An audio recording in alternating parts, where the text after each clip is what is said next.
قوم کی بچیاں ناچ گانے کو اپنا شعار اور شوق بنا لیں، ان کی نسل سے اب خالد بن ولید نہیں پیدا ہو سکتے، ناچنے والے ہی پیدا ہوں گے، محمد بن قاسم نہیں پیدا ہو سکتے، طارق بن زیاد نہیں پیدا ہو سکتے۔ مجھے صلاح الدین یاد آیا اور میں بہت رویا۔ وہ بھی کسی ماں کا جنا ہی ہوا تھا۔ اس کے زمانے میں کرک، ایک ہمارے پاکستان میں کرک ہے، ایک اردن میں کرک ہے، اونچی پہاڑی پر وہ شہر ہے اور بڑا دشوار قلعہ ہے۔ اس پر ایک حکمران تھا عیسائی، اس کا نام تھا ریجنالڈ۔ تو کرک کے قریب سے قافلے گزرتے تھے حج کے، تو اس نے ایک دفعہ حاجیوں کے قافلے پہ حملہ کیا اور کہنے لگا بلاؤ اپنے محمد کو تمہاری مدد کرے، اور سارے حاجیوں کو تعطیق کر دیا۔ اور دوسری دفعہ اس نے بحری بیڑا تیار کیا اور مدینے پر حملہ کرنے کے لیے وہ بندرگاہ تک پہنچا یمبو کی، لیکن موسمی حالات سازگار نہ تھے تو واپس ہو گیا۔ تو حطین کی لڑائی ہوئی ہے فلسطین میں، جس میں سارا یورپ اپنی طاقت کے ساتھ میدان میں اترا تھا، اور ادھر تنہا صلاح الدین ایوبی رحمت اللہ علیہ اکیلا اس لشکر سے ٹکرایا تھا، اور انہیں اس میں ساری رومن امپائر کو شکست ہوئی تھی، تو بڑے بڑے بادشاہ اس میں گرفتار ہوئے، تو اس میں ریجنالڈ بھی گرفتار ہو کے آیا۔ تو کوئی 12 بادشاہ تھے ریاستوں کے جو سامنے اس کے پیش کیے گئے، تو پیاس کی شدت سے سب کا برا حال تھا، تو صلاح الدین نے سب کو پانی پیش کیا، ریجنالڈ کو نہیں پیش کیا۔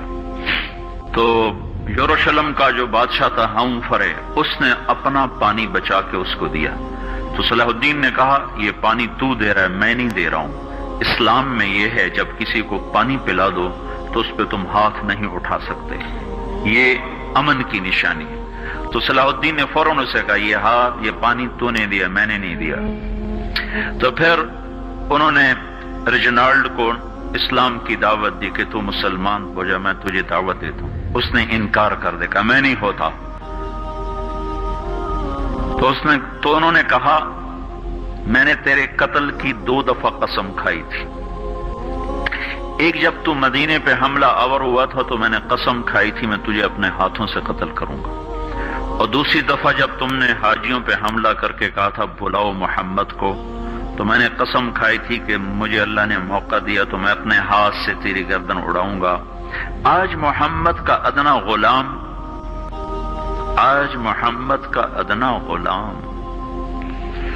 تیری اس بات پر یہ فریضہ ادا کرنے کے لیے آ رہا ہے، اور اپنی تلوار سے اس کی گردن اڑائی، وہ پیچھے لٹک گئی، پوری نہیں اڑی، پیچھے لٹک گئی، خوفناک منظر بن گیا۔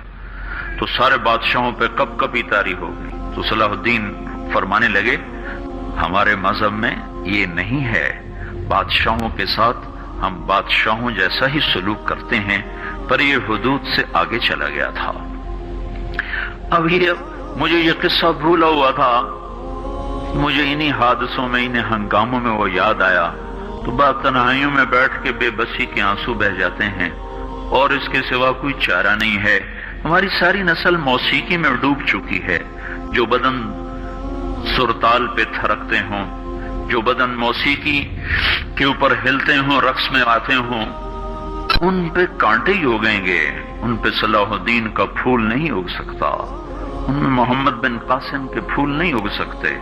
بانجھ ہو گئی ہے ہماری نسل، اور یہ یورپ کا سحر ہے جو چل گیا ہے، ہماری بے بسی ہے، ہماری بے بسی ہے۔ میں تو بس منت ہی کروں گا اپنے آپ کو پہچانو، اپنی ہستی حیثیت کو پہچانو، اپنی نسبت بدلو۔ تمہاری نسبت یورپ کے ساتھ ہو کے اگر موت آئی بے قیمت ہو جائیں گے، اگر مدینے والے کی نسبت مل گئی تو حضرت فاطمہ کے دائیں بائیں تمہیں بھی کھڑا کر دیا جائے گا، حضرت خدیجہ کے دائیں بائیں تمہیں بھی کھڑا کر دیا جائے گا۔